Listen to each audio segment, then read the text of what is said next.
What's going on, everybody? This is dkdynamite, and hopefully you guys enjoyed day 2 of the Call of Duty 2020 marketing over on Pawn Takes Pawn. At exactly 12 p.m. EST, just as expected, another tape was able to be played, and this one actually covered the era of 1968 to 1969. It surprisingly skipped 1963, which is a very important year when Kennedy was unfortunately assassinated, but I'm sure Treyarch intentionally skipped that year with these VHS tapes. I'm sure they'll be covering that huge event within Black Ops Cold War. You guys remember back in Black Ops 1, at the very end of the campaign, we do see a shot of Mason in the crowd who's about to do you know what. So I'm sure they'll cover that again in maybe a slightly different way within their new campaign, but they definitely skipped that for a reason. I'm very curious if these VHS tapes will go back and forth. Maybe one of the upcoming days of marketing will go back to 63, or maybe we are going in order, right? We're at 69 now, maybe we'll go to the 70s with day 3, but we actually have to wait and see. Now, this video is really meant to clarify what exactly is going on with these Easter eggs, ciphers, puzzles. What does all of this mean? I know people out there are extremely confused with exactly what Treyarch is doing with this specific marketing, and Treyarch also posted this image over on their Instagram right after the VHS tape played, and as you can see, it's the good old Ascension rocket. You can actually see a shot of this rocket within the new VHS tape today, and we know that rocket played a pretty large role back in Black Ops 1. It sure enough will play a role in Black Ops Cold War as well, but as you guys may not know, the Cold War was a fairly interesting war because it wasn't really a war on the battlefields where there were actually men getting killed. It was more of a race to get to space, a race to have the best nuclear arms. So we all know Black Ops Cold War won't be a game where we're just building rockets and sending people to the moon. It won't just be something like that, right? We'll see that covered in the game, but obviously fictional elements will be added to the Cold War in the upcoming Call of Duty, right? Obviously they won't have an exact one-to-one example of what the Cold War was like in the Call of Duty, but we'll definitely see a lot of important events that did take place in real life, you know, be adapted into the game itself. So don't you worry about that, but I'm really excited to see what twist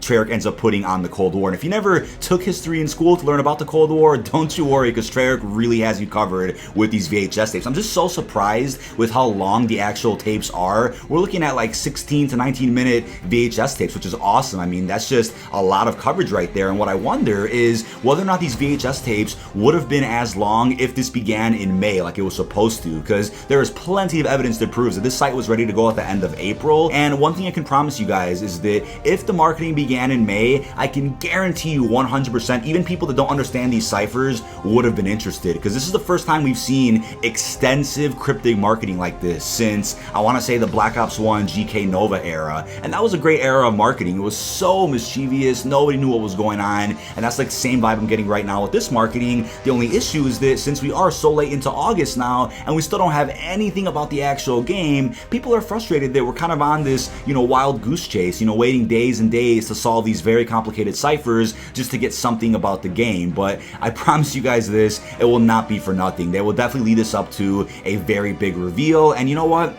Because of all the extra time they've had to plan all this, I'm sure they have even better things in mind than they did back in May when this was supposed to happen. But be excited that this is the first cross-game Easter egg that started in Black Ops 4. Once we solved the step in Black Ops 4 Summit, it led us to Pawn Takes Pawn. Now we have a new set of steps that involve us watching VHS tapes, learning secret numbers, and then opening some secret bunkers in Warzone. Just imagine how far this can go. We may even have to go back to Black Ops 4 at some point, or even Blackout. That really wouldn't surprise me, right? But just imagine where this can go in the future, the new types of Easter eggs we could see in the new Treyarch Warzone map, the multiplayer maps, and of course zombies. Here's what's happening specifically. So while you're playing a VHS tape, a set of numbers will actually appear on the VHS player itself. It'll say WZ, which stands for Warzone, and also a set of coordinates, so B6, H6, whatever that is, a letter and a number, and then right next to that, an 8-digit sequence. So what it's telling you is to go onto Warzone at a specific area of the map. So yesterday it was, I think, H6 at Farmland, and it gave you an 8-digit sequence. You want to go over to Farmland into a very specific area where there's a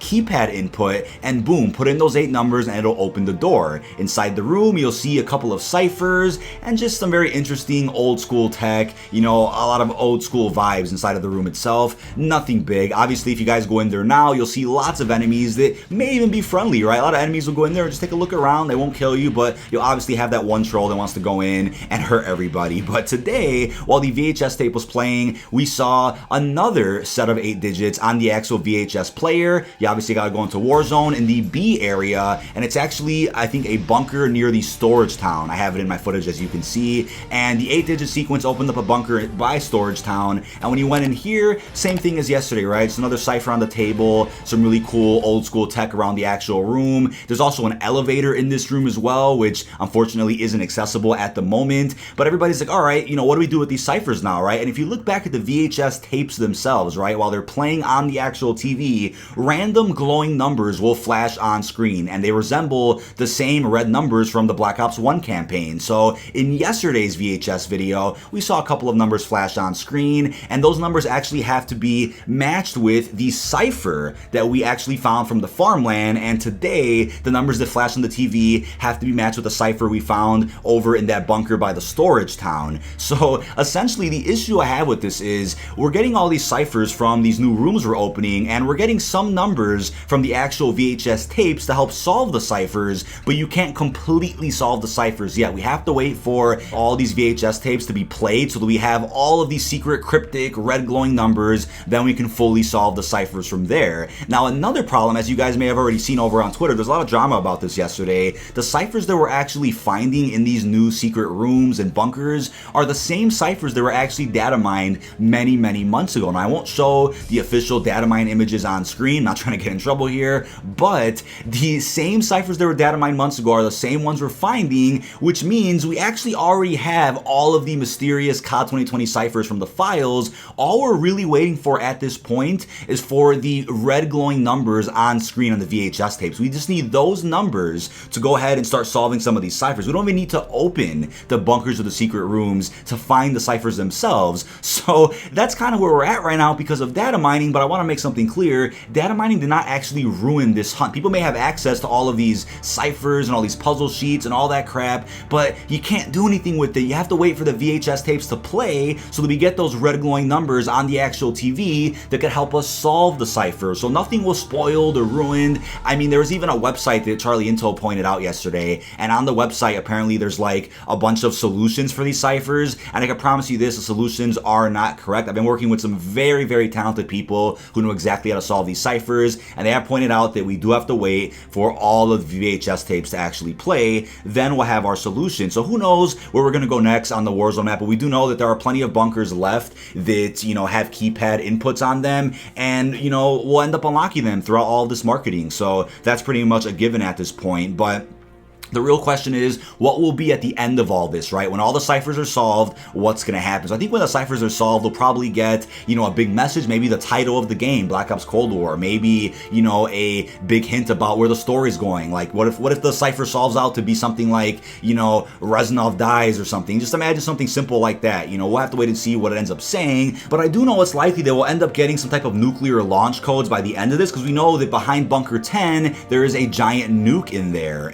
and that's probably where the live event will come in. So maybe at the very end of all this marketing, we'll get a live event in Warzone, or at least an announcement as to when that's going to happen. We'll have to see what they end up doing with that. But it's even possible to get an actual trailer at the very end of all the VHS tapes. A trailer could even play on the TV too. I think that's certainly possible. But we do know for a fact that there will be multiple VHS tapes that we do watch on that television, which is pretty damn exciting. But you guys may have also seen yesterday, while I was actually streaming day one, people started getting strikes and complaints on their YouTubes and Twitters for either showing old gameplay of glitching into bunkers or trying to glitch into some bunkers, as of yesterday. And here's the thing too, right? I totally get it. I really do understand. If you glitch into those bunkers, you're essentially spoiling what's behind there. You're spoiling elements of Call of Duty 2020 marketing. I definitely understand it. However, what I've said many times before is that Activision needs to hold everybody to the same standard. Not even Call of Duty partners, Charlie Intel, big YouTubers, should be able to get away with posting or covering things that